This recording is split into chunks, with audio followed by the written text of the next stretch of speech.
سلام، وقت شما بخیر. به مجموعه خبری امروز از اداره تحقیقاتی و نشراتی روش خوش آمدید. در آغاز سرخط خبرها: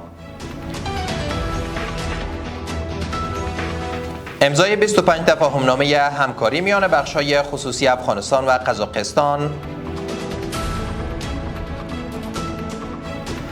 توزیع زمین‌های رهایشی برای 818 خانواده برگشت کننده در ولایت‌های ننگرهار، فرا، هلمند، فاریاب و نیمروز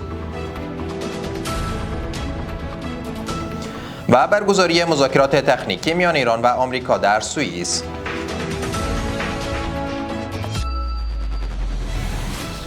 امروز یکشنبه 31 ماه جوزای سال 1405 خورشیدی در ادامه مشروع خبرها. وزارت صنعت و تجارت میگوید که در نتیجه برگزاری مجمع تجارتی افغان قزاق 25 تفاهمنامه همکاری میان بخش‌های خصوصی افغانستان و قزاقستان به امضا رسید.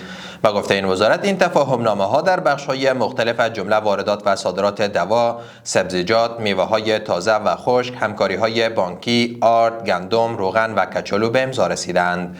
مسئولان میگویند که این تفاهمنامه ها زمینه گسترش روابط تجارتی و تقویت همکاری‌های اقتصادی را میان دو کشور فراهم خواهد کرد. در جریان یک روز گذشته برای 818 خانواده برگشتی در ولایت‌های ننگرهار، فرا، هلمند، فاریاب و نیمروز زمین‌های رهایشی توزیع شد.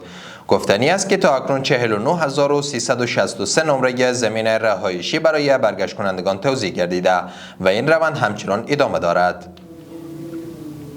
وزارت امر بالمعروف نهی عن المنکر و سماع شکایات میگوید که در ولایت‌های زابل و ننگرهار از چند مورد ازدواج اجباری و خشونت خانوادگی جلوگیری شده است.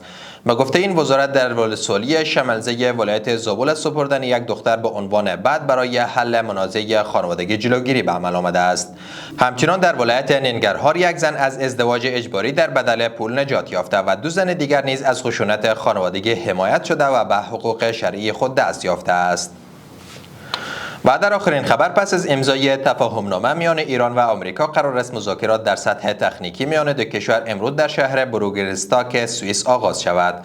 رسانه‌های ایرانی گزارش داده است که هیئتی بر ریاست محمد باقر قالیباف رئیس مجلس این کشور به همراه سید عباس عراقچی وزیر امور خارجه برای آغاز این مذاکرات وارد سوئیس شده است. در همین حال جی دی ونس معاون رئیس جمهور آمریکا نیز برای شرکت در این مذاکرات عازم سوئیس شده است.